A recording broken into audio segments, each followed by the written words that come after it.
Cathedral of the Pines, and our very first Children Patriots Day. And we have dreamed about this for almost 2 years, really. And I was very fortunate to meet this fabulous school called Lionheart Classical Academy. And the wonderful people that work there. I was just, talk louder, okay. And so I chose you to be my first Children's Patriot outing. And without my colleague Marilyn Houston, the DAR Vice Regent, and without Curtis Herman, the SAR Commander of the Color Guard, this would not be taking place. You know, and when I woke up this morning, it was rain on my deck, and I said, oh no, what is going to happen to us, you know? But here we are. So it stopped raining, and we have a wonderful day out here. This is our outdoor sanctuary. And we have, as a backdrop, we have our mighty mountain red. Is that too beautiful or what? How many kids have been to the Cathedral of the Pines before? Well, that's quite a few. That's quite a few. How many have climbed Mount Monadnock? God, y'all are activists. That's amazing. You are really out there. Now look at these nice little gentlemen in costumes. We know why they were dressed up like that, right? Why are they dressed up like that?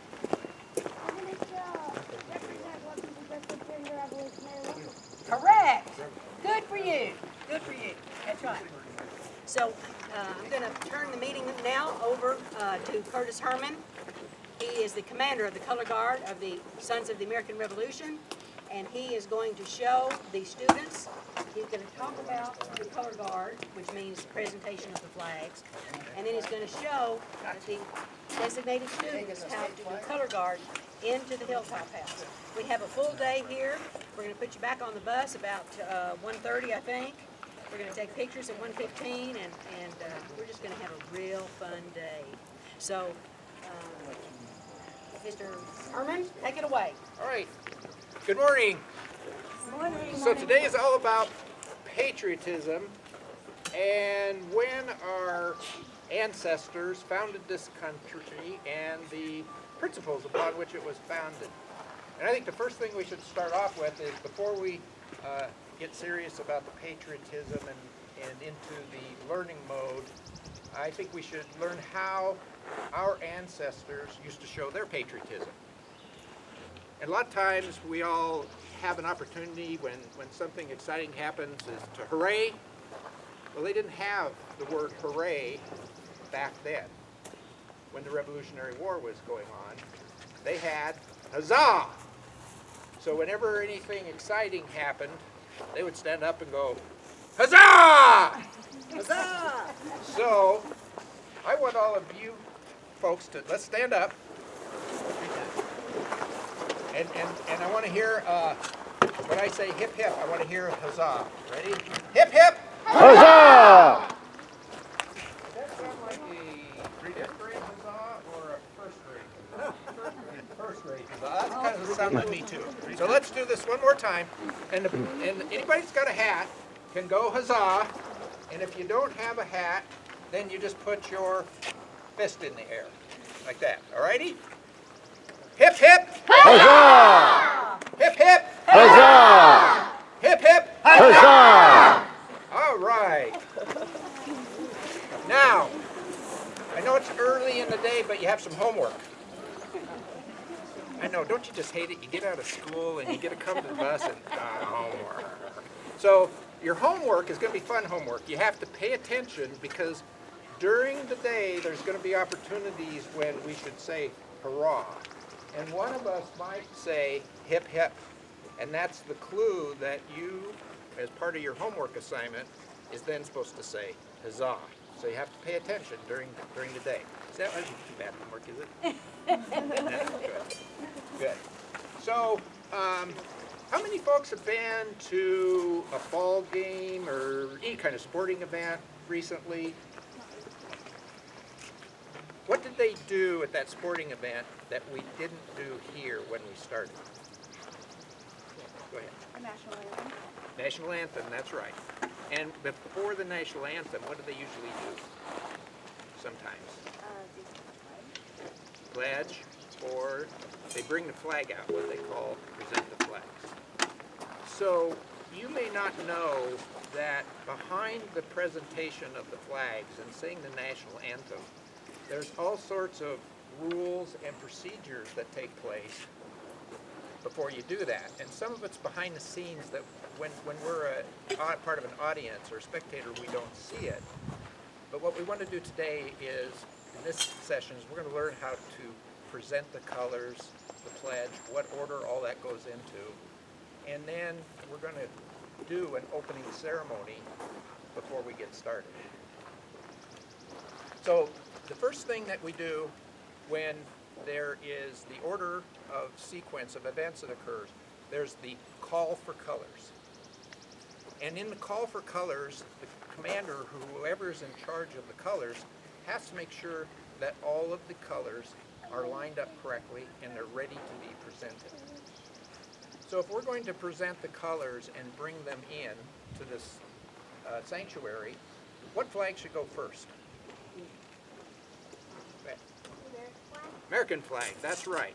So the first one in line, when you line up, is the American flag, or we also use the term national flags because there might be other nations there besides the U.S.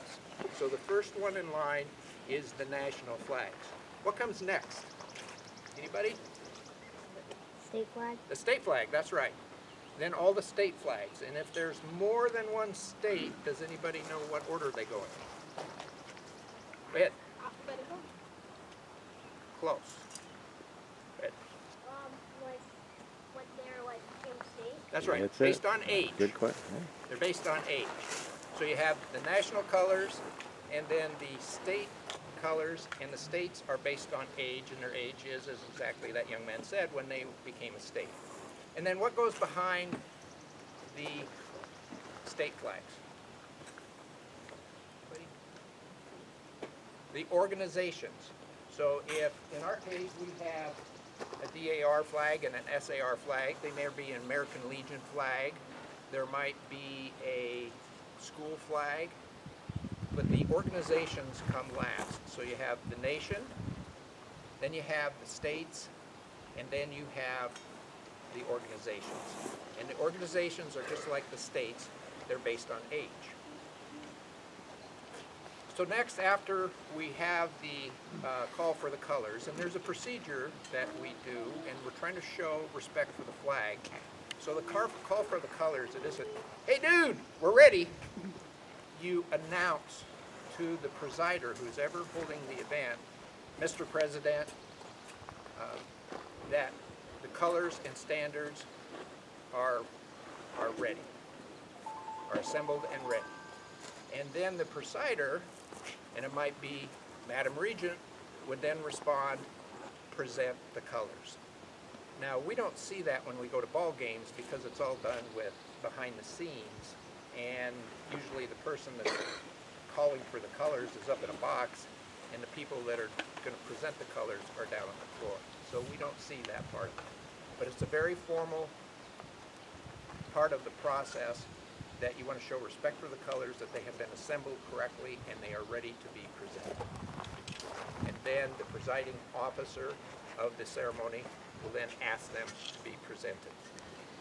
Any questions about that? So after the call, then there's what we call the march on. And the commander will bring the color guard to an attention. And Al, do you want to demonstrate attention? And see how he's erect. He's proud to be carrying the flag. He's got it at its side. And once all the flags are at attention, I will give the command, carry colors. And he holds the flag. Now, the U.S. flag that's in the front, it's always held the highest. And it should be right over left. Right hand over left hand is the way they're held. And sometimes you see them held like this, and sometimes you see them held like that. The purpose of holding them is you want the flag straight and you want it high. And I know there's probably a lot of times where your parents tell you to, get rid of the attitude. Well, this is one time when you're carrying the flag, especially the U.S. flag, you get to have some attitude. You carry it high and you carry it proud. And you want, when you walk down the aisle, for all those people to say, hey, look at me. Because we want them to be looking at the flag. Now the other flags that are also in the carry mode, want to make sure they're a little bit lower. You're showing respect to the U.S. flag, so those are always carried a little bit lower. So the flags come in and we position them. And so when the flags are positioned, does anybody know how they're ordered?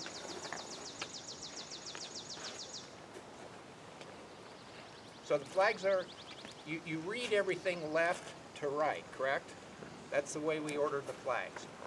The national flags, then on the other side is the state flags, and then the organizational flags.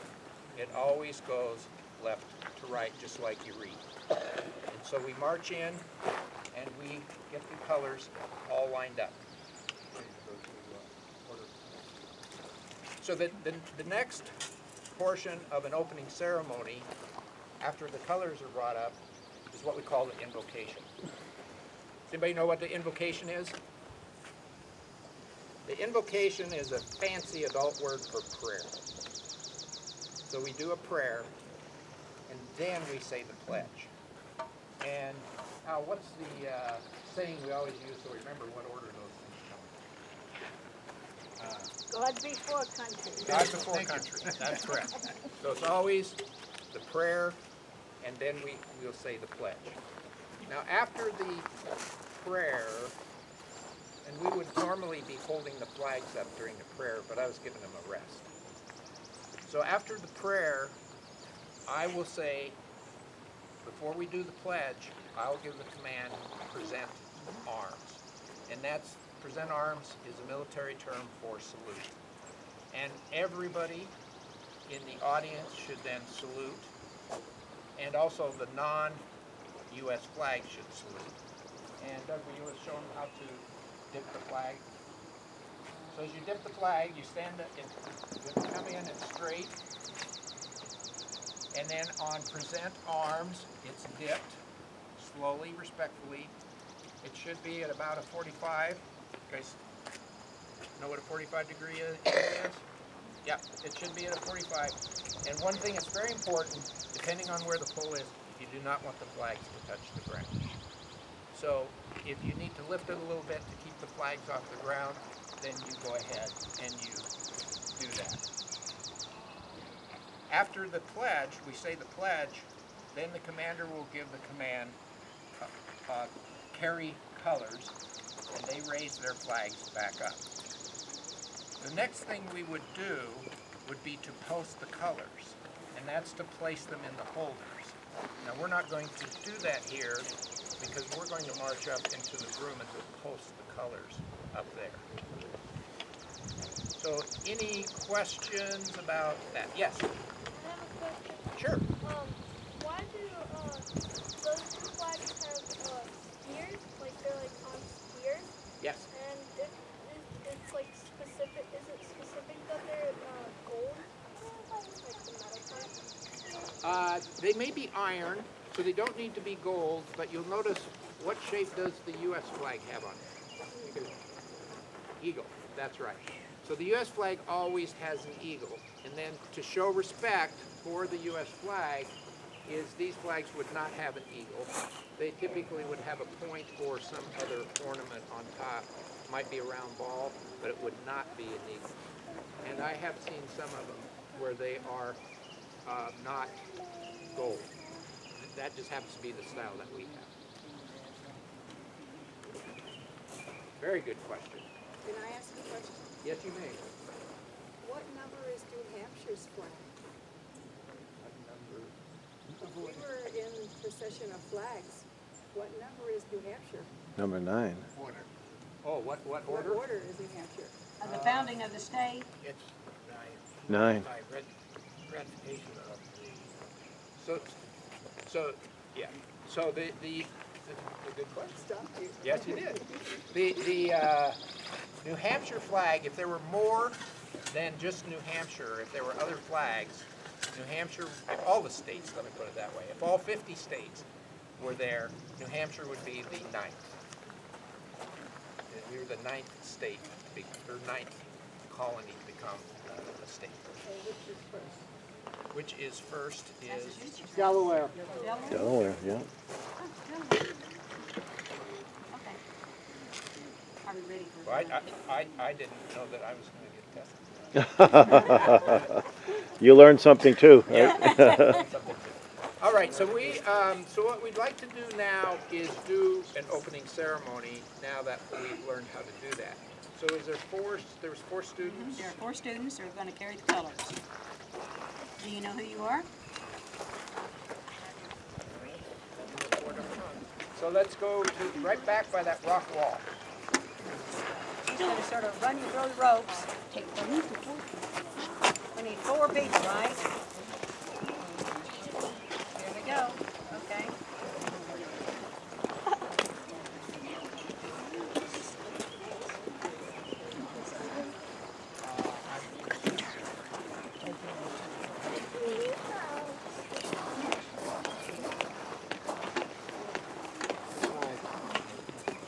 He's an engineer officer, can help in multiple ways. Give it, Patrick. Do y'all study Revolutionary War? Elizabeth, Mrs. Pollock. Give it to Mrs. Pollock to hold. Give it to Mrs. Pollock to hold back. Miss Pollock.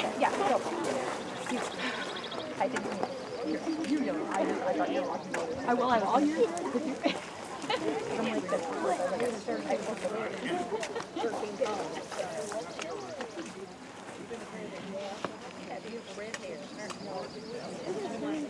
Add to that?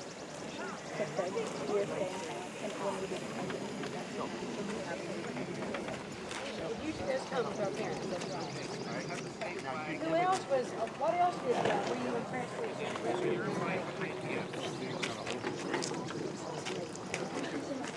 Al? Yes, sir.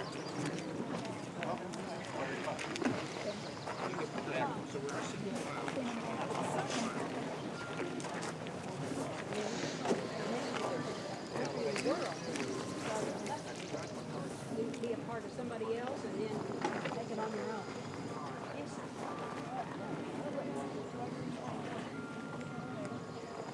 I think, I believe they are. Ramona, they gotta go right up to the office. I'm sorry, no, you didn't just go right there.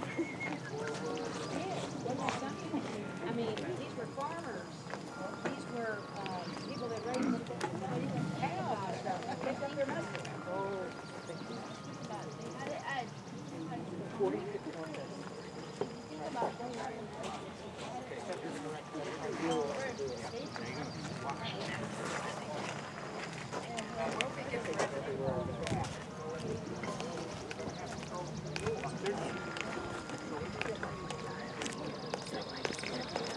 Ramona.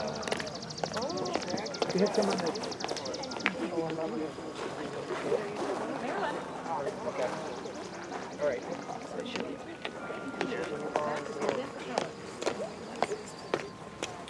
Who am I announcing? Marilyn, are you going to be at the podium? so that I can say,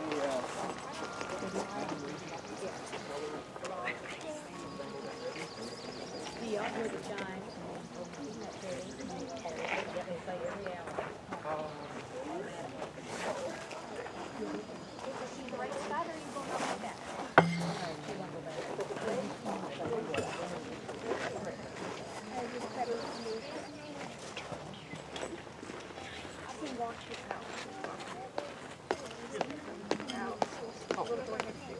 No, this side.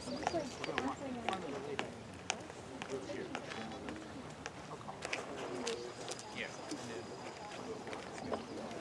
Please follow the person. Would you please stand? Madam Regent, the colors are assembled and ready. Present the colors. Color guard.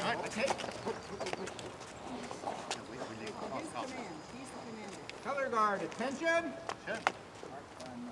Mark time. March.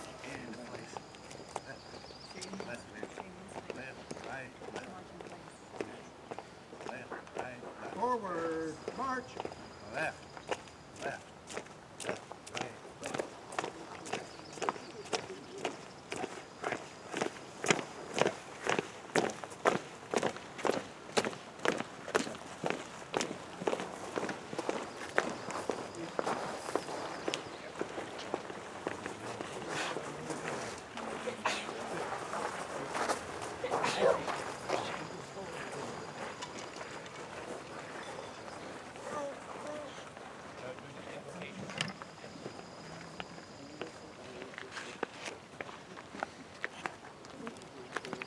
Our Father, who art in heaven, hallowed Be thy name.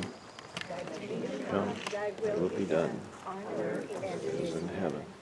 Give us this day our Daily bread. forgive our sins, as we forgive those who trespass against us. Lead us not into temptation, deliver us from evil. Amen. Present arms.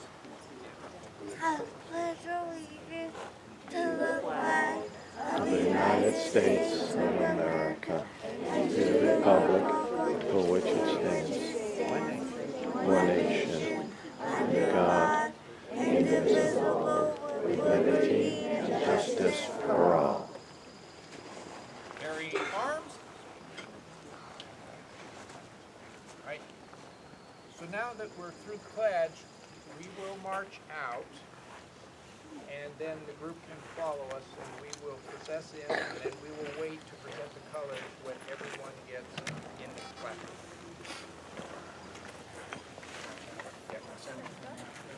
Color guard, form rank.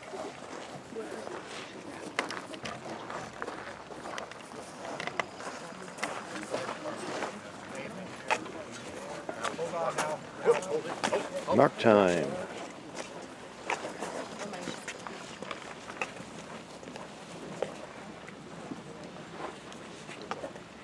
Color guard, mark time, march.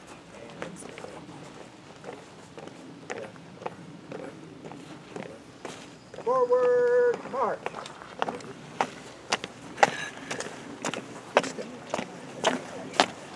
Slow out.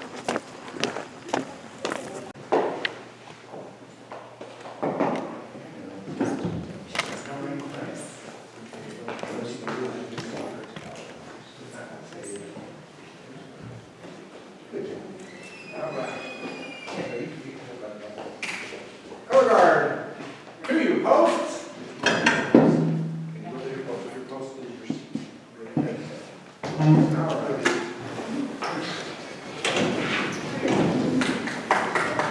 Okay.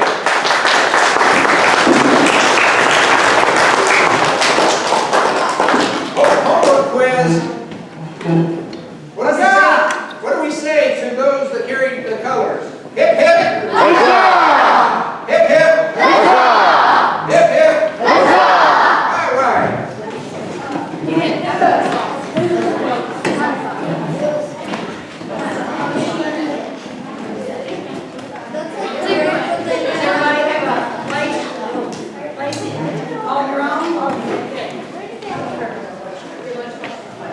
The restrooms are through this door, down the hallway, and to your left.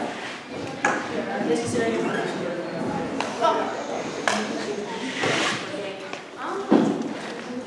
Welcome again to the Cathedral of Pines. We've been Cathedral of Pines for 78 years. Imagine that, 78 years. Originally, we started as a World War II memorial with a family who lost their son in World War II. But it has grown immeasurably since that time. We have over 230 acres on our property. We have 5 landscape gardens. We have 3 ponds that surround our property.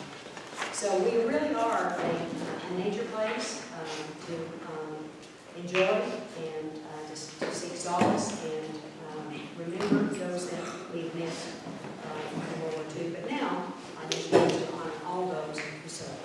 Our mission is to promote the legacy and well-being of all veterans and their families through services, workshops, and events where all are honored and valued. We are open year-round, and we invite everyone to come and to enjoy the Cathedral in some of our programs. Because our missions are very similar, the DAR, you've heard that, well, that's the Daughters of the American Revolution, so we know what that is.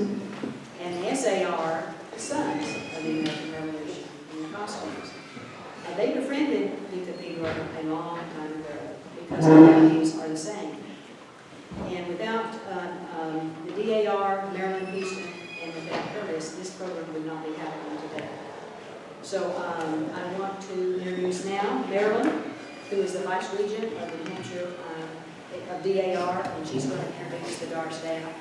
And then Curtis Herman will introduce the staff of the SAR. Good morning and welcome. I'm just thrilled to have you. We've been working on this week after week, and now we finally have you here, and I hope you really walk away with pride for your country, and it's something you would want to do again.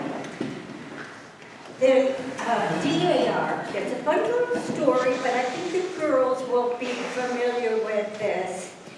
The SAR was established first, but the girls wanted to honor their fathers and grandfathers and uncles.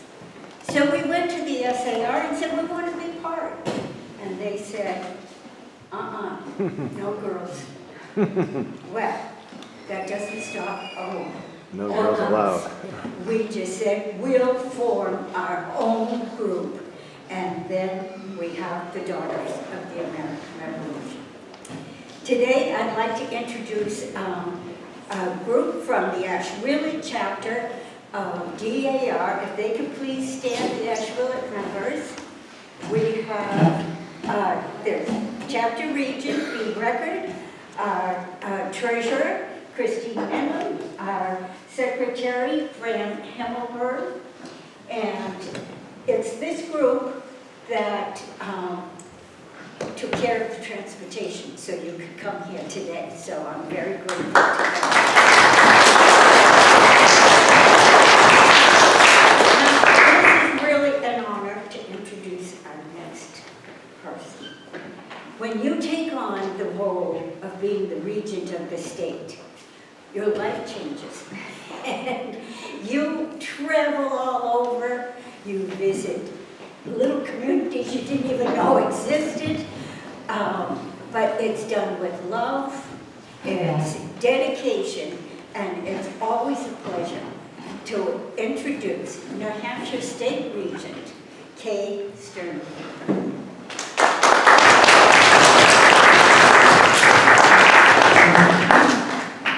Thank you, Marilyn. The Daughters of the American Revolution are the largest women's nonprofit, non-political service organization in the United States. There are 3 missions of the Daughters of the American Revolution. They are patriotism, education, and historic preservation. And in this site, we have all 3 of those things, if you think about it. And I just wanted to say, Ramona, we are about to, in August, have our 77th Cathedral of the Pine service. So we've been doing this with you for 77 of 78 years. It's my pleasure to represent 1,133 members of the New Hampshire State Organization, Daughters of the American Revolution, the DAR. I'm the state regent from 2022 to 2025. We have 25 chapters throughout the state. Each of our members can trace their lineage back to a person who either fought in the American Revolution or provided support to the American Revolution. During the 3 years of my administration, I'm focusing on literacy. Reading is critical to being an informed citizen. Literacy is not just reading. Literacy is even citizenship. And today, hopefully, you'll go away from today with a little bit more information and more literate in citizenship. Studies show that access to books and ownership of books in the home are directly related to learning to read and loving to read. The The State Regents Project is raising money to fund little free libraries in each of 25 chapter areas in the state. To date, we've dedicated 10 little free libraries in Key, Newport, Amherst, Manchester, Plymouth, Portsmouth, Kingston, Dover, and Salem. On Saturday, we'll dedicate another little free library in Whitefield, New Hampshire. There are several other libraries in the works. We are here today because we believe that it's our duty to pass our love of our country to future generations. We hope that you will learn about what it is to be a patriot today. In the 1700s, American writers such as Benjamin Franklin took the word patriot to define the colonists who took action against British control. After the American Revolutionary War, patriot became a name for a person who loved his country and showed his love in a demonstrable way. There are many ways to show that you are patriotic. Some of them are standing and saying the Pledge of Allegiance and putting your hand on your heart when the flag is in your presence. And whenever the flag is presented, you should stand at attention and your other hand should be empty and at your side. Other ways are caring for your neighbors or community, doing good works, and providing service to others. Ultimately, being a patriot is loving your country and its citizens and being devoted to its best interests. I look forward to being with you today, and I hope, and I thank Ramona, I thank the Cathedral of the Pines, and Marilyn Houston for putting this incredible program together. And of course, Curtis Herman and the Color Guard for instructing you as to how to handle our national flag. Thank you, Mary.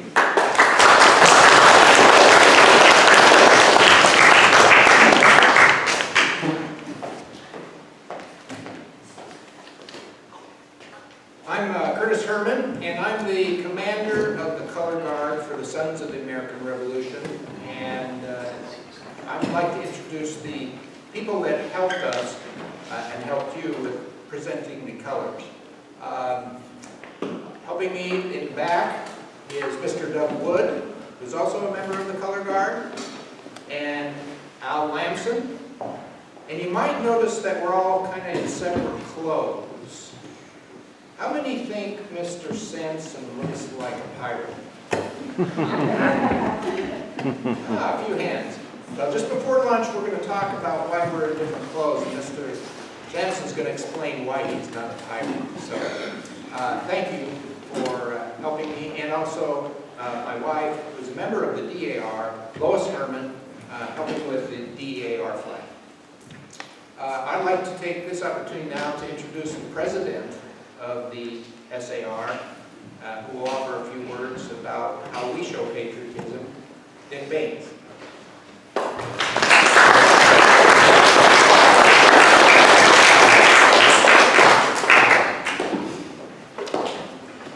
Thank you, Curtis. I'm not going to repeat what Kay said because our mission is very much the same.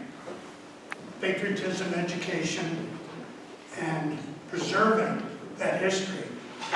I encourage you all to delve into your local history.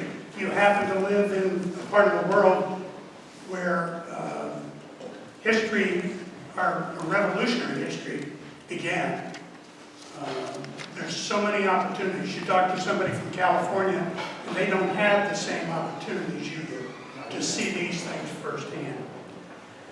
So what is a patriot? We've come up with a few comments of what you think a patriot is. The obvious answer is somebody who joins the military and goes off to war and defends our freedom.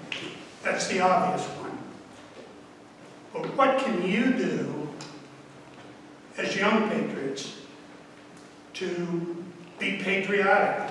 Well, the first thing I'm going to show you is if you're in a graveyard, and they're not scary places, they're great places for history, you may run across one of these. And this is a grave marker for a patriot from the Revolutionary War. And we do grave markings, we do musket salutes, to honor these people and their sacrifices. Yes. And when you grab this, you're going to say, oh gosh, that's really light. Well, it's one I made. It's not the real one, which is metal. Okay? So, I'm going to ask quick questions. How else do you think you can show your patriotism? I won't bite, I promise you.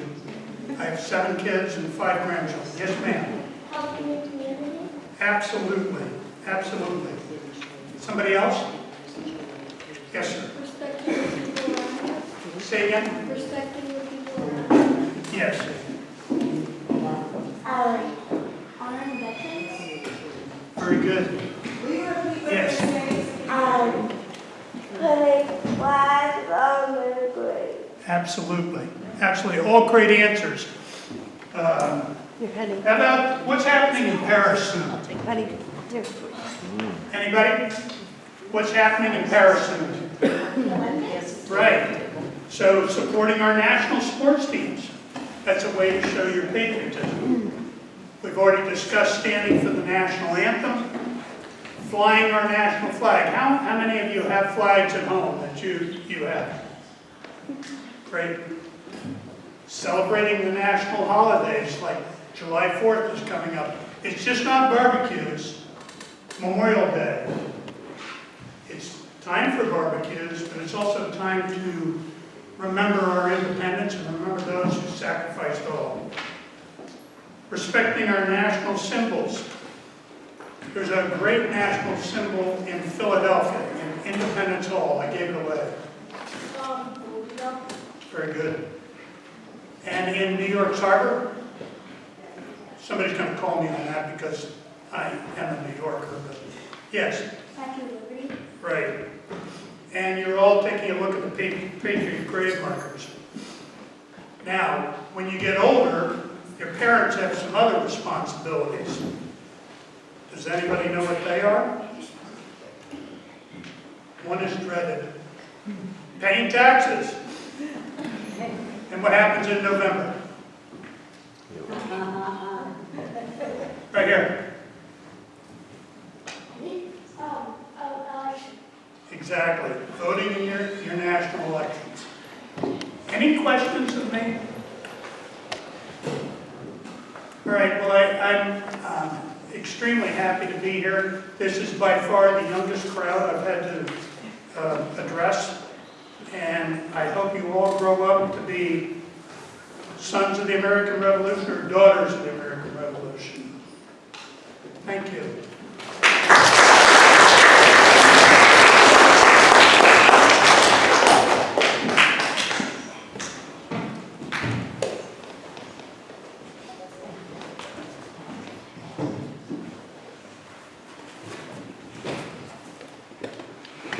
Well, now after all that, who is a patriot?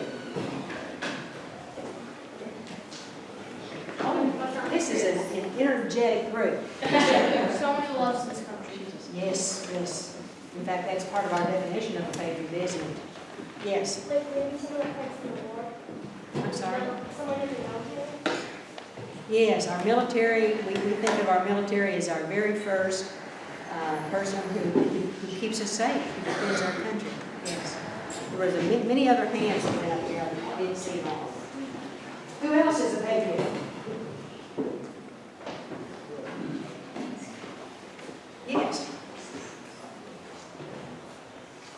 Did you hold your hand up? I was moving the camera.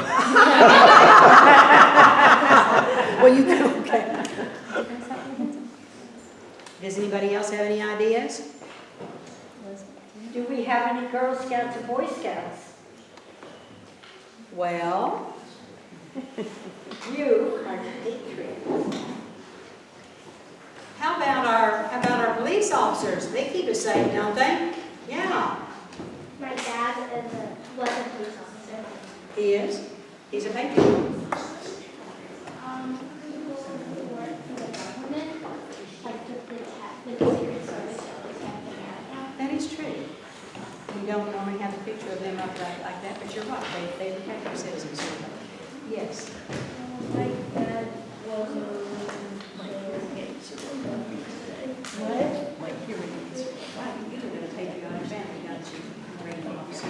Yes, ma'am. My great-grandfather. Nice. Yes. My grandfather, he was part of the military. Can you tell you stories about being in the military a little bit? Good. I see a lady right over here.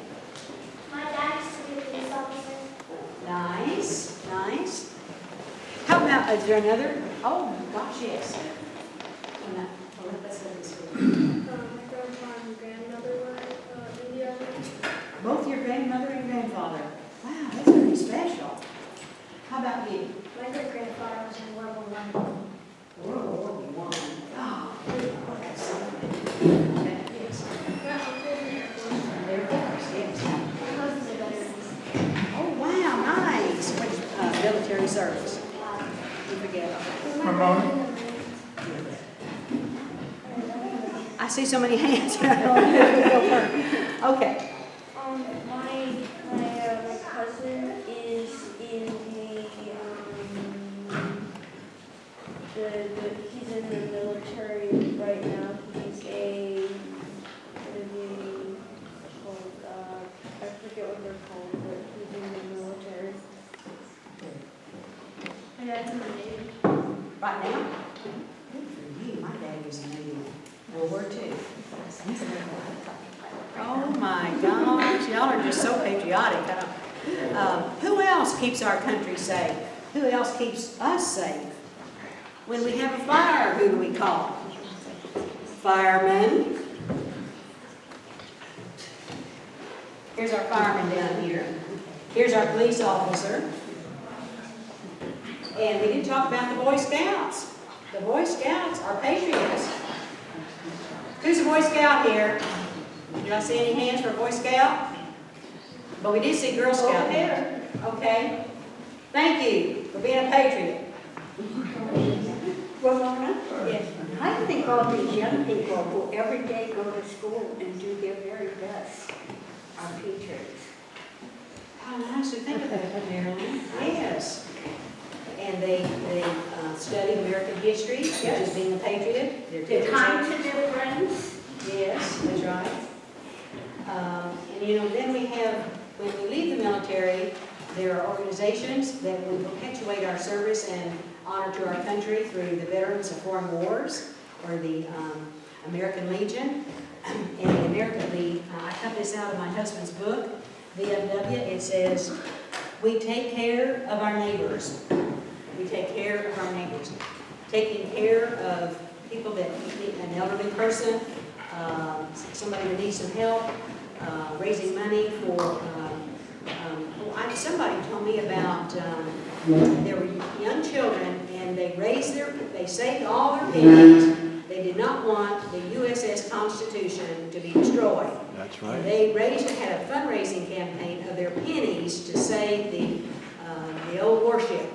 Now, that was a sign of patriotism. Did any of the SARs have some more stories like that they would like to share? Dick or Al, any more stories? Okay. And the VFW and the American Legion. Also, as when you're in high school, you can join ROTC, and that prepares you most often saying that I love my country and I'm most likely going to go into military service. And that's a picture down here. Any other ideas on patriotism? Who is a patriot? Was there a hand that went up that I can't see? Sorry, I can't see too. Okay. All righty.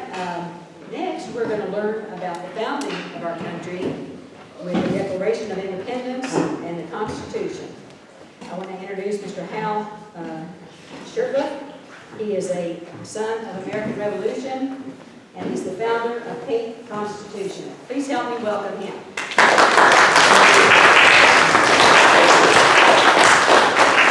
I used to love field trips when I went to school back when I was your age. Who loves field trips? They're great. And you know something? We homeschooled. I have 5 children. The youngest is a second-year college student. But I looked at the country as a classroom. There's so much you can learn by just even in your own neighborhood. For example, you're from Peterborough, right, most of you? There's a marker in Peterborough right by there's a cemetery. The man who was a drummer boy at the Battle of Lexington, William Drummond, I believe is his last name, is buried there. And so there's history right in your own town. And Ringe has a lot of rich history too. The Ringe militia answered the alarm that Paul Revere gave. And what did Paul Revere say as he marched out? The regulars come. That's most people say what? Most people say what? The British are coming? The British are coming, but he said the regulars are coming out. That's right. So there's a lot of rich history here. My father actually was from Peterborough. He was born in 1912.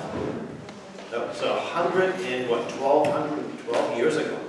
So, and he taught me to be a patriot. He was a World War II veteran. He served under General Patton. He actually met Patton. Who's heard of General Patton, the World War II general?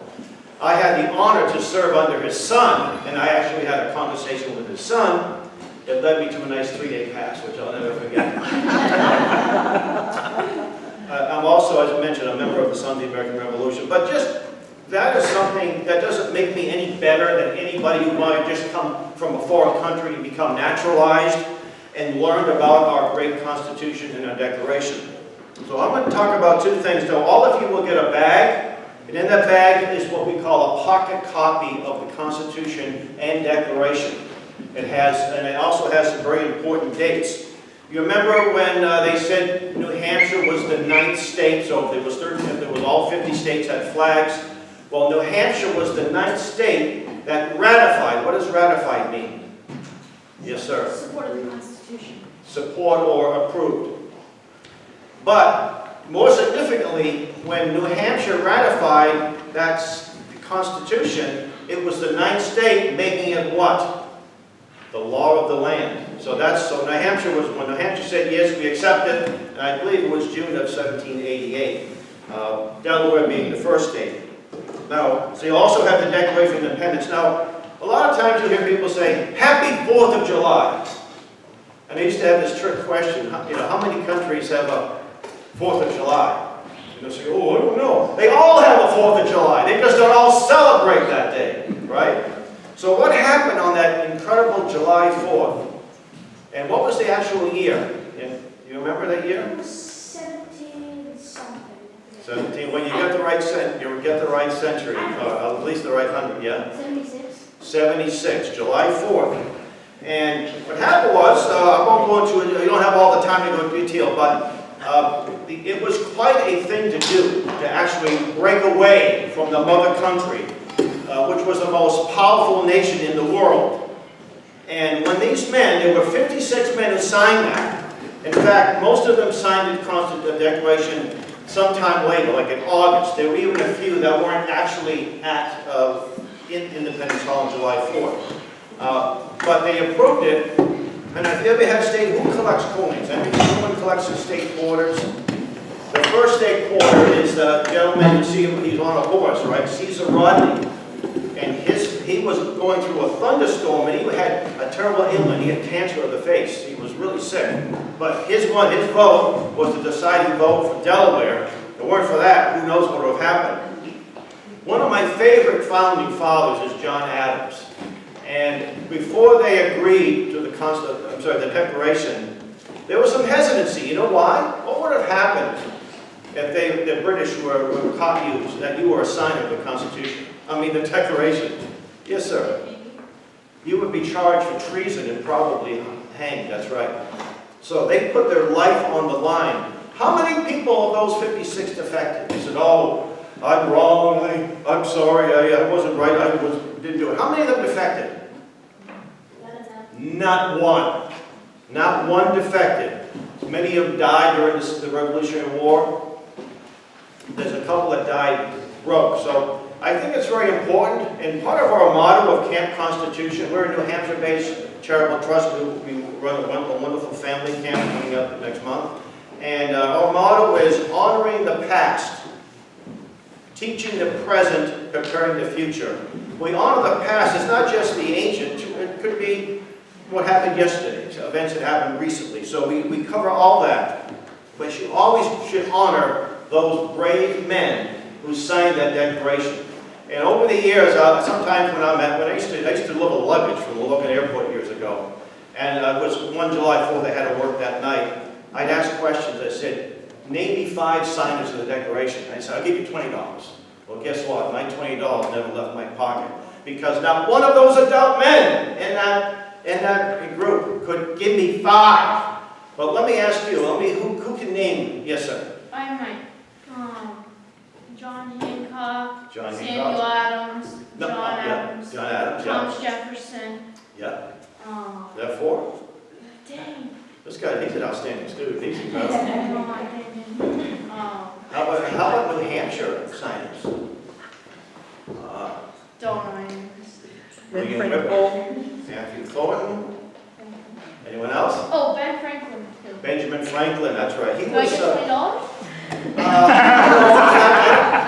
I like it even better. My fundraising down the road. I would only have $2 on me. You know, so I'm sorry. I don't have it. But I tell you what, how old are you? 11. If your parents allow it, we'll give you a week tuition at our camp. How's that sound? If you're available, and bring your parents with you. Okay, so that was July 4th, 1776. We became a sovereign nation. Oh, wow. See, I was a sergeant. I was just a sergeant.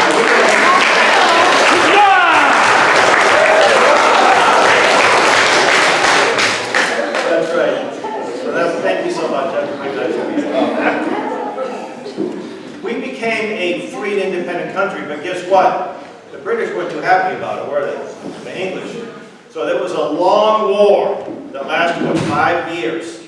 A lot of sacrifices made, but we won our independence from the most powerful nation. And one of the things I want to challenge you, if you haven't been to, who's been to the Lexington reenactment? Anybody? Had to get up early in the morning. Well, we have a house that, I'm a trustee of a house, but 2 blocks away. We would love to give you a tour of Lexington and Concord at some point. Also, we do a sleepover at our house, and we take in the midnight ride of Paul Revere reenactment, and also the Lexington, the Minutemen reenactment.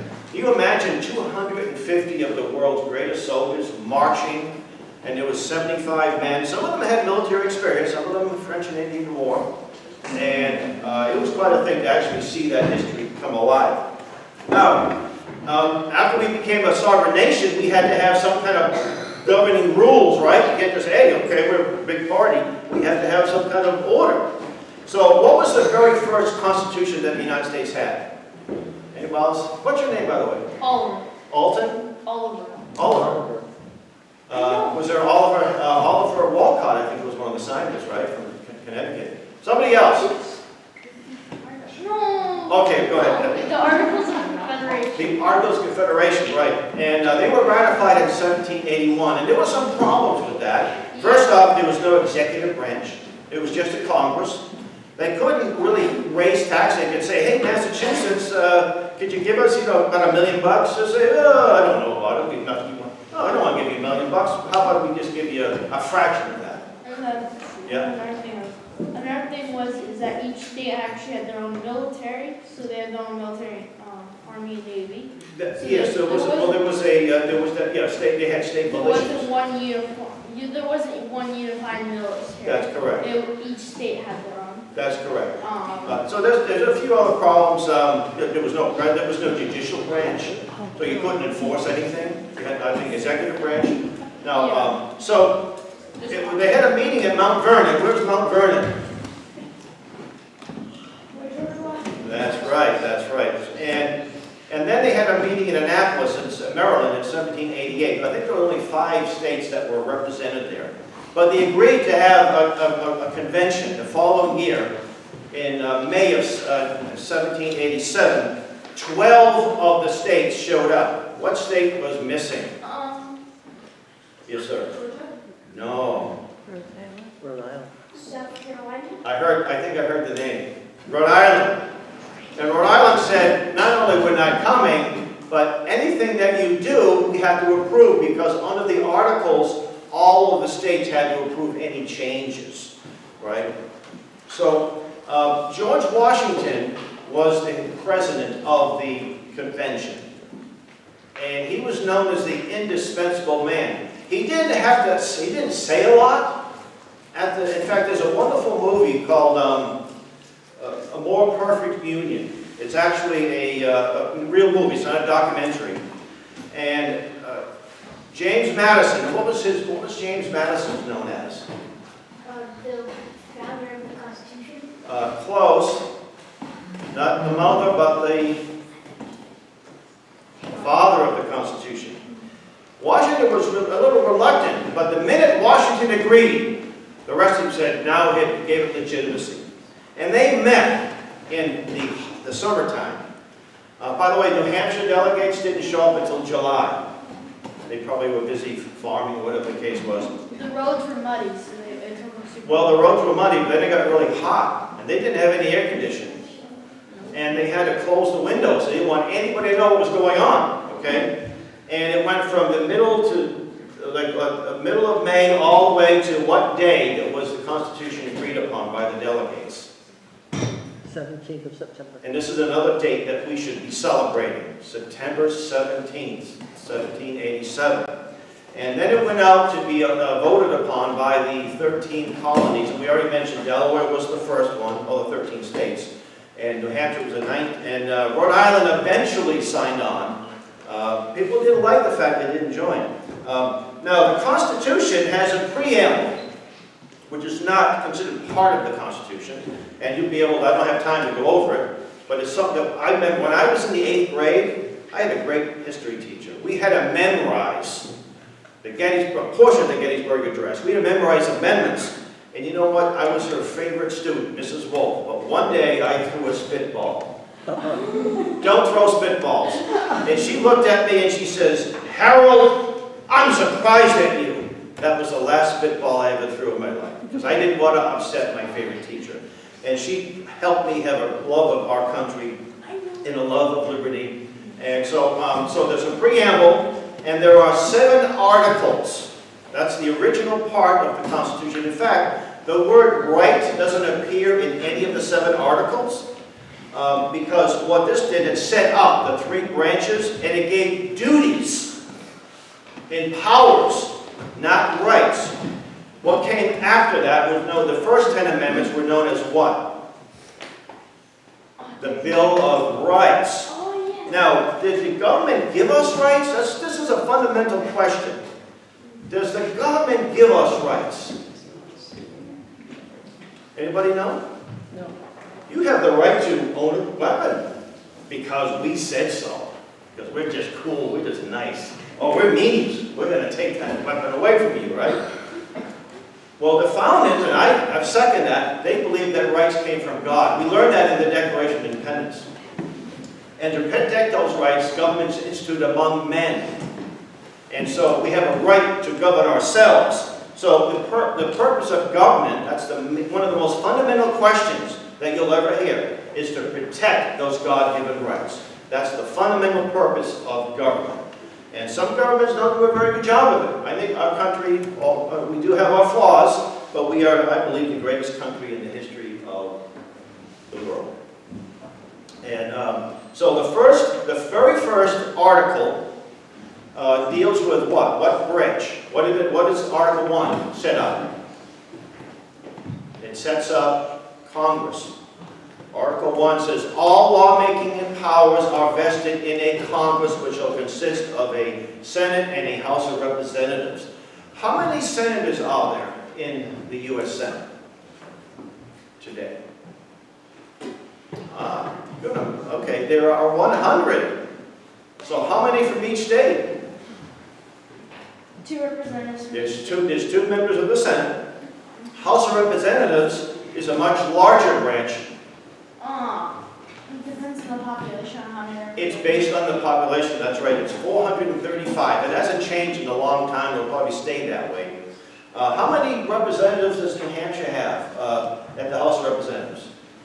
3? 2.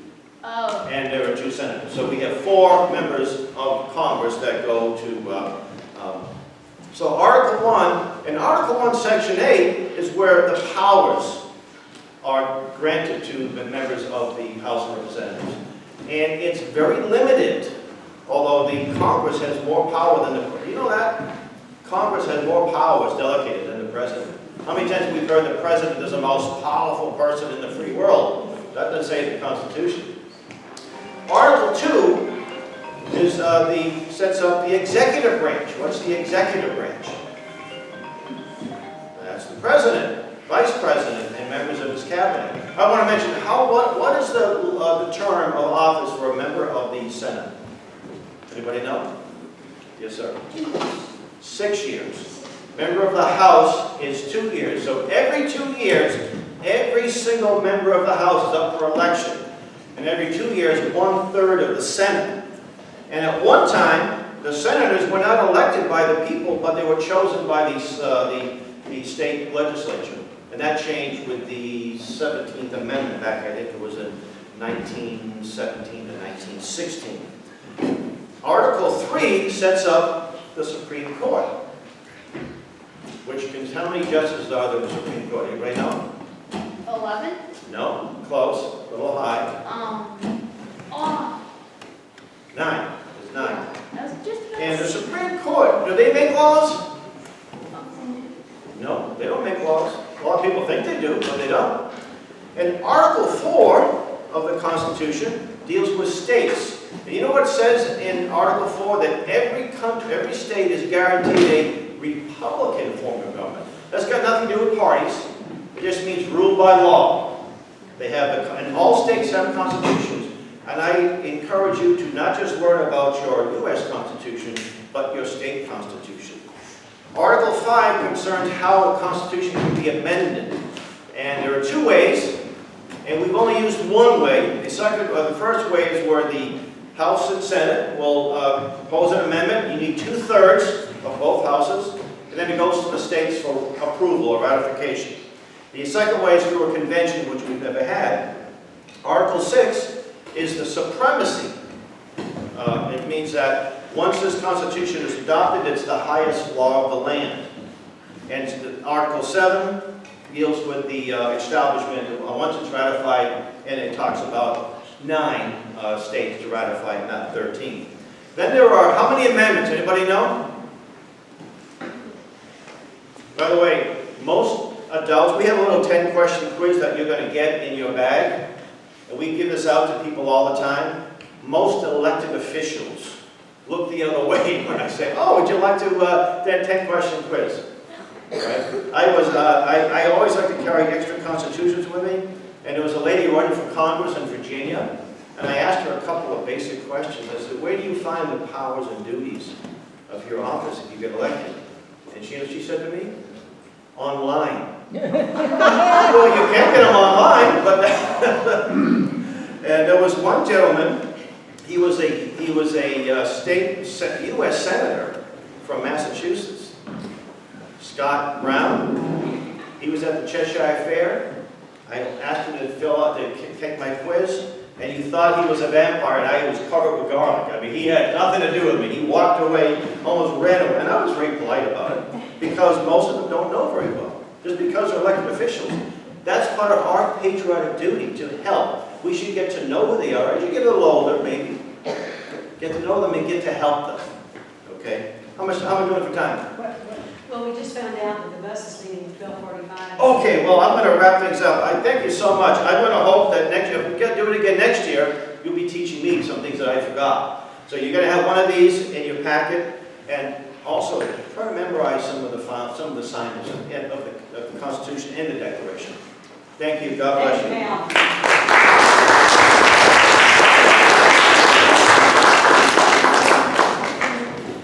I'm on the lead record to come up and tell us how the Girl Scouts are patriots.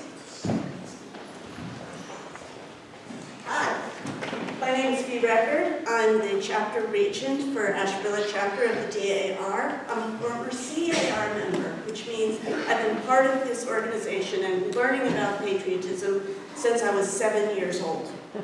So it's been a long time. But I'm actually here as a Scoutmaster. Now, I know the guys are saying, she's only a Girl Scout leader, that doesn't really count. Well, I'm also a Scoutmaster, or a former Scoutmaster. So watch out, guys.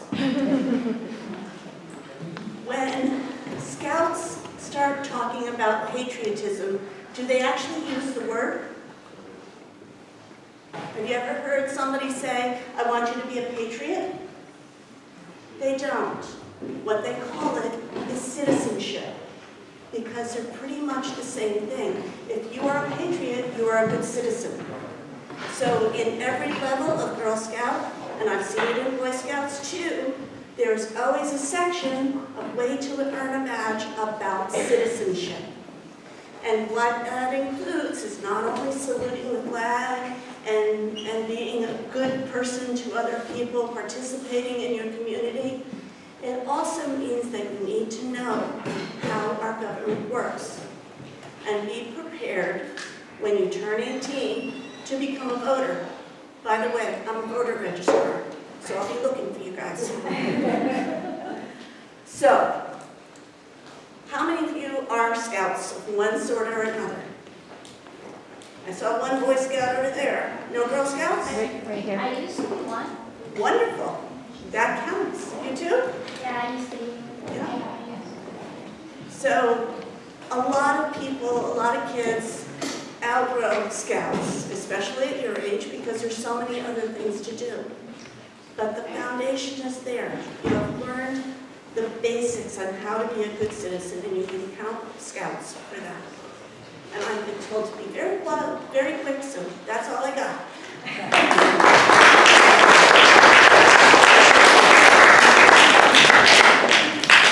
Now I'd like to ask Colonel Otto Busher, retired military, to tell how he's a patriot.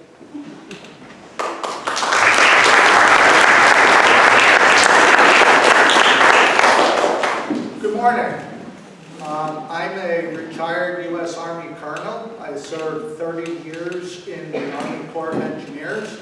And to me, patriotism comes down to defending the Constitution from all enemies, foreign and domestic. Now, I've served on 4 continents. I spent 33 months in Baghdad. I've been to Africa, Europe, the Middle East. And I can tell you that you are truly blessed here. There are some countries where you don't get to vote. There are a lot of countries that have citizens fearful of their own police and government. So I would ask you, as you've heard before, read the Constitution, study the history of our nation, and remember that you're truly blessed. Question? Does that mean, if you've been to all those continents, could you speak a little in each of those languages? Well, I took a head start on Serbo-Croatian. So, Yazim Otto Busher. So, my name is Otto Busher. And on that fine note, I will say Avida Saint, goodbye, and my 2 minutes are up.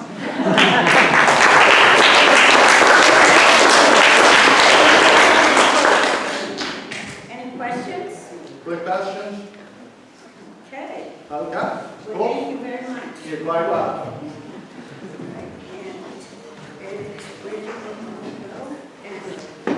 As Ramona stated, we have a big change and the bus is coming a little earlier for you than what we had anticipated. So I think we're going to go on outside. We're going to have picnic lunch and you're going to learn all about the SAR colors, all about the flags, and I think there's a surprise. We're going to see those muskets go off.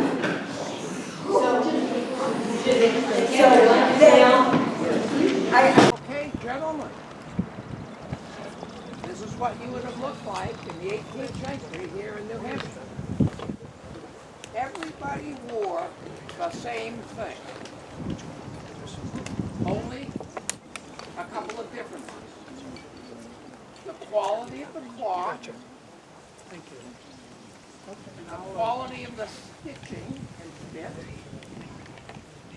the quality of the accoutrements like buttons, and there are several levels of quality. You at the bottom.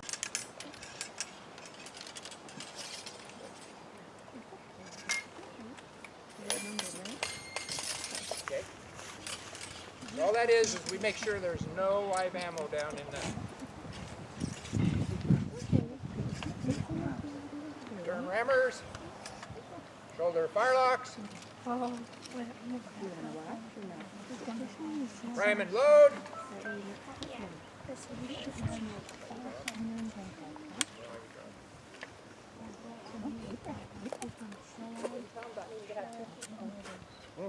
Good luck to you.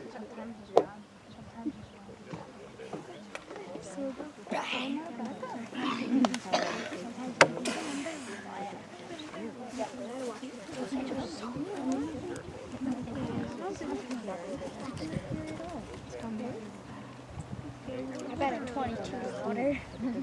22. Really?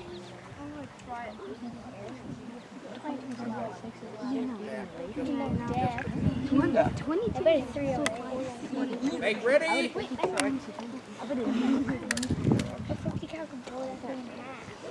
Take aim. Hammer stall off.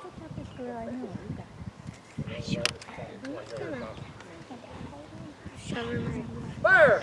Oh, that's not my got it. Wow. That's not that That ain't that loud. Fire. I expect. Turn it over to Mr. Wood, who's going to talk about a couple of iterations of our flag through the Revolution, and then we will do a demonstration on how to fold the flag.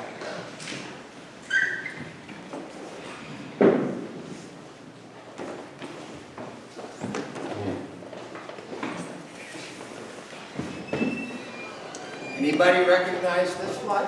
Wow. British. What's it called? I don't know what it's called. I don't even remember where I saw it. I just remember seeing it somewhere. Yep, yep. What is this thing up here? The British flag. Yes, it is the British flag. Is it the current British flag? Oh, no. It is not. It's the British flag prior to 1801, when they incorporated Ireland into Ireland, which added another blue cross. Now, after the Battle of Bunker Hill, yes? Is it the British flag called the English Jack? It's not, Jack.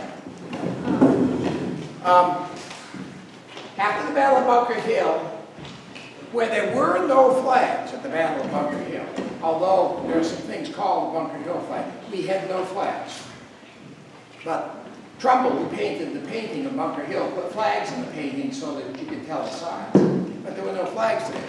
So, as the beginning of the Revolution, Benjamin Franklin felt we needed some sort of national flag, some sort of standard. And he and the committee came up with a flag like this, which is very similar to one that was flown by the British East India Company, but not one he would have seen. You've got to remember, at this time, we weren't entirely sure we wanted to leave the British Empire. So what percentage of people supported the revolution? It wasn't it only like, I don't know, like 50 or less percent How much? actually? Wasn't it like 50% actually supported it? Actually, not quite. It was the thirds. 1/3 supported the revolution. 1/3 did not support the revolution, and what were they called? Loyalists? That's right, they were loyalists. I probably had some ancestors that were loyalists fleeing up towards Nova Scotia. The other third said, a box on all your houses, leave us alone. So there wasn't, at the beginning, as much support as some people think for the revolution. So this flag was developed. It's called the Grand Union flag to unite the 13 original colonies, which are represented by the stripes, but still with a tie to Great Britain. It is also called the Continental Colors, the flag that my ancestors served under in the period 1775 to 1777. So this flag, in reality, although not official, is the first American flag. And I have one of these for each one of you before you leave today. Everybody gets one. Remember, it is really the first flag. Now later, we looked at the parts of the flag, and just to review them, the field is the basic part of the flag. The canton is the area up here where designs are placed. And you have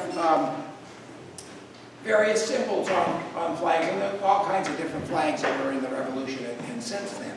But this is the first one. Now later, in 1777, that's 2 years that this flag was being used, Congress approved 13 stars on a blue field and 13 stripes.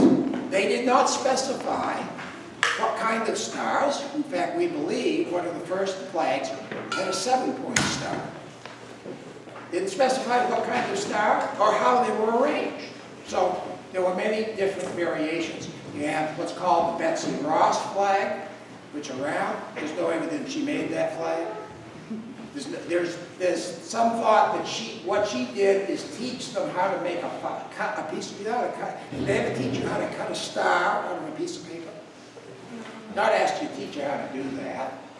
She taught them how to cut a star very easily. And a 5-pointed star, you can do that. A 7-point star, you can't. And 7-point stars were very common in the 18th century. So this is the continental colors. Now, Kurt and Al are going to talk about today's flag and how you treat today's flag. So let's go through the parts. Yeah, go through the parts.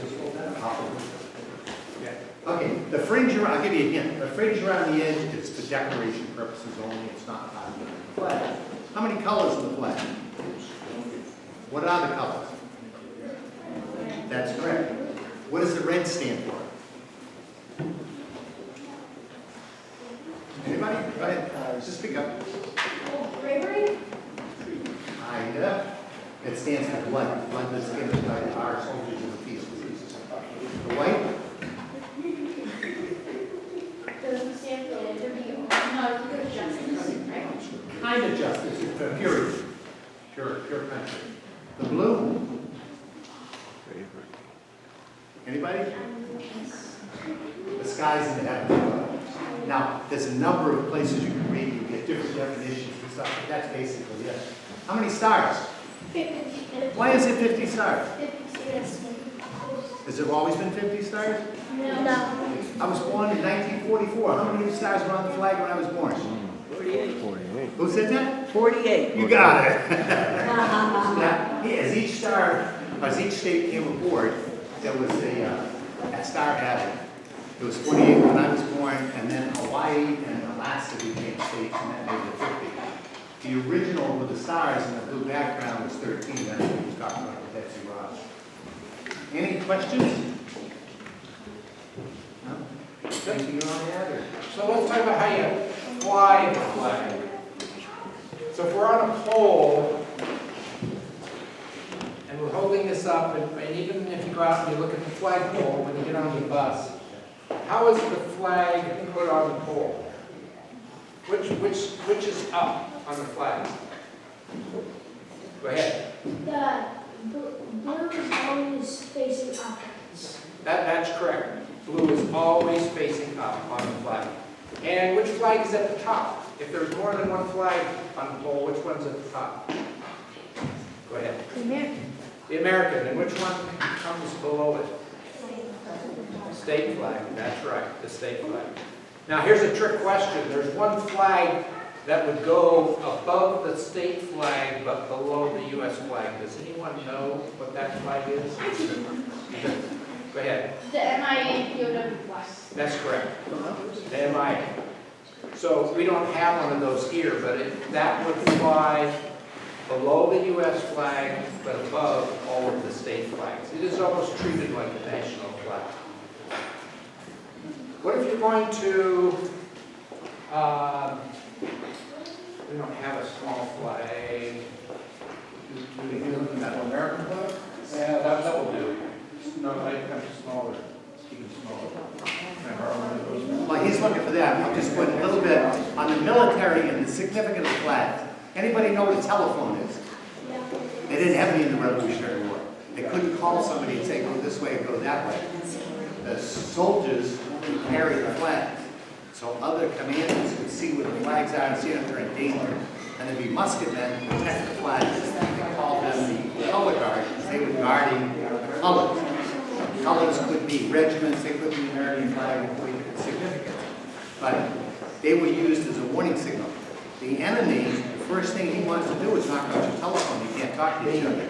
If they knocked out the flag, communication was lost, and then they had to give them a better advantage. Any questions on that? So what, if you're going to, say you have a deck, this is my deck, and I want to lay I don't have a pole, but I want to lay my flag over the deck. Which side does the blue go on? Go ahead. Yes? I thought I counted right. Apparently I did not. Yes, on your left side. So if, yeah, sure. Thank you. So if I'm going to put the flag over my deck, I want it to be like this. So you see people, there's all sorts of funny things with the flags, but it should also always be like this.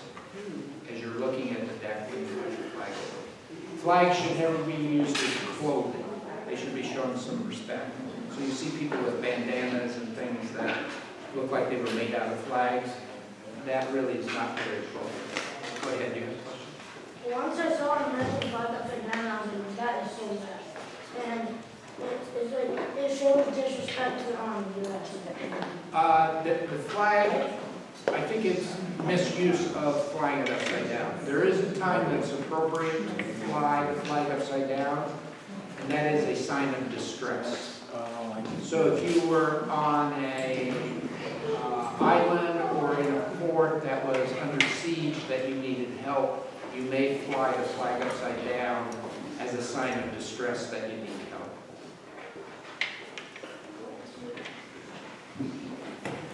So we're going to talk about folding the flag. So when a flag is flown,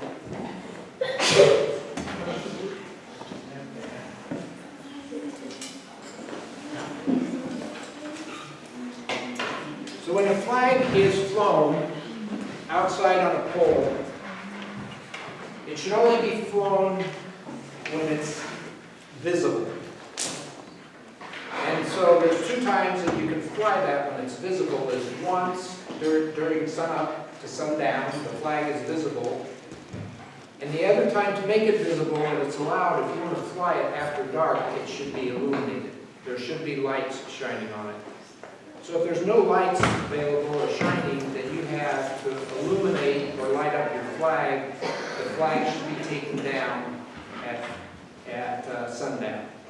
And when they take the flags down, they should be stored properly.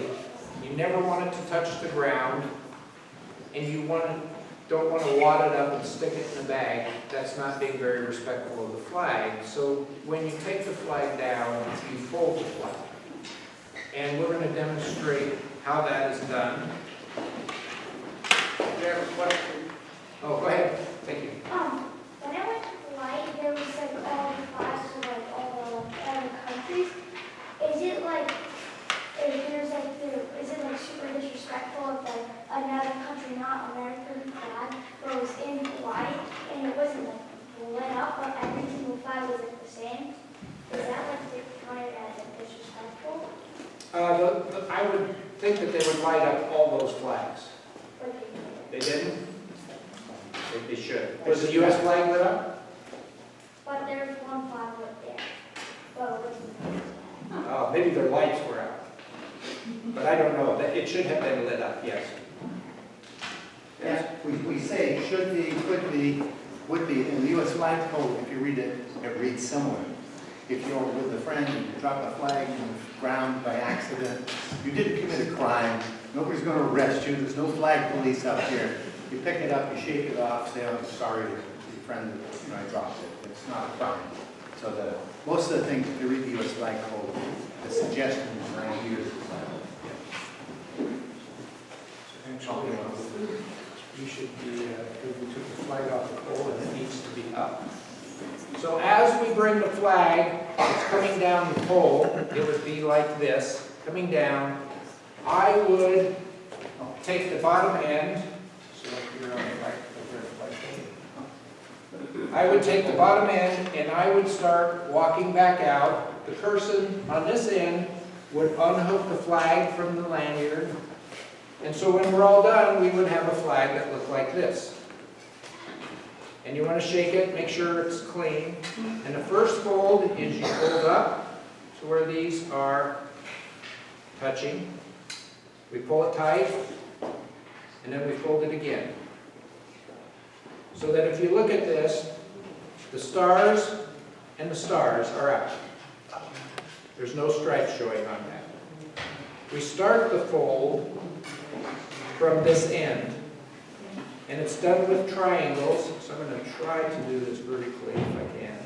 The first fold is over. Actually, it should go the other way. The fold should go up, right?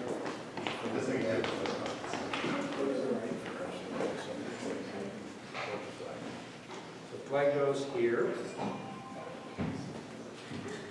And then I fold to make it fold, so it looks like this. Then you fold on the straight edge again. And I'll crease the flag. Then I fold it this way. Again, creasing the flag. Fold up. Crease the flag tight. Keeping it tight.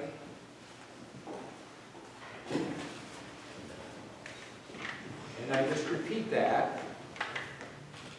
And if you're interested, it's 13 times.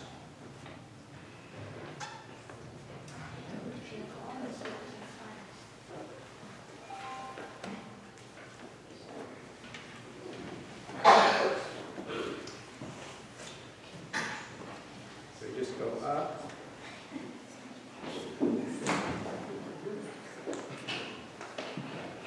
So we fold it, and the last fold comes up, and if you pay attention, hold on 1 second, as you see, this is sticking out.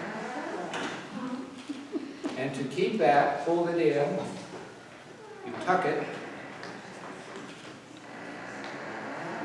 This is how it's It's tucked into the flag. Actually, I would end up with it. yeah, and I fold to him, so he holds the flag like that close to his heart. Now there's two things that happen when you fold the flag, or two primary times you fold the flag. The first one, as I just mentioned, is you take it off the flagpole and you are folding it for storage. The second time that, or other primary time that you fold a flag is at a military funeral. And the flag at a military funeral would then be presented to someone, typically the wife or mother of the deceased military person. I have friends who had a flag folded like that in his room for like a funeral. Yeah, so some of us may have seen on mantles, people's grandfathers. I have one from my father that's in a wooden case that's folded up like this, and it is the flag that was folded at his military funeral. This would be the, after the prayers and such, this would be the first step in the military part. March forward, present it to the mother, and she would take it, hold it. Yeah. And the next step would be a three-gun salute. And body ones, weapons, rolls, muskets. And then the third step is taps from a distance. And it's done right over here. So the other unique thing with the flag, if it's folded correctly, the next morning, when you go to fly it, You click that grommet on, and you click this grommet on, and as you raise the lanyard, the flag will unfold. Make sure you don't touch the ground. Like that. And it all comes out as you raise it. So all you need is someone to stand there and hold the folded flag, and as it goes up, it unfolds. And of course, with the lanyard spread out, the flag would be all spread out. Any questions about folding the flag? On the way back. There are going to be a couple of students who wanted to try to hold the flag. Were there some selected, I understood? Sure, come on.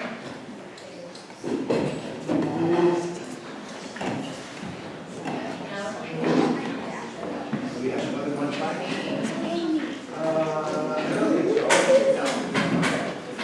We got time to do this twice. So we're going to do this in 2 groups. There's 6 of you, is that right? We're going to do this in 2 groups. So somebody, 3 over here, 3 over there. All right. So who's going to go first? Okay, so you're going to hold the flag up. Like that. Okay. Then I need someone on this end, and there's some person one of you in the middle. And you're going to help them keep this right. Hold it like that. That's correct. Okay, that one. You got it. Now hold it. Can you do that? Pull it tight. You got to pull it tight. There you go. Now this is like a ceremony. There, now. Glue on both sides. Should I go home? No. If you will get what? I can always come to your house and get what? High water off your back. You need to try it. Daddy, you need to try it.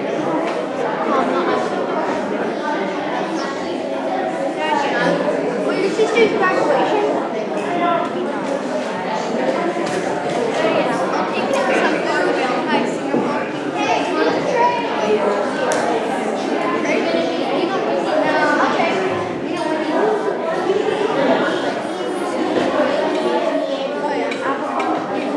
oh, yeah.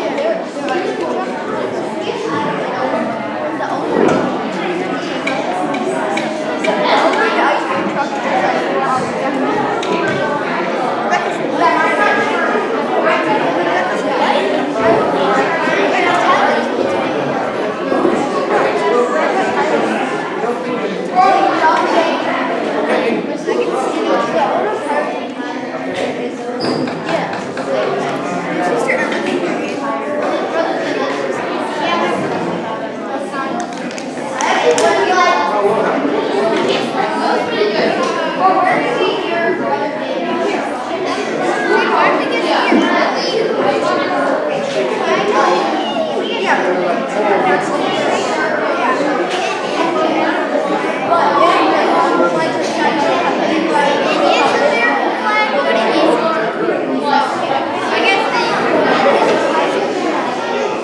me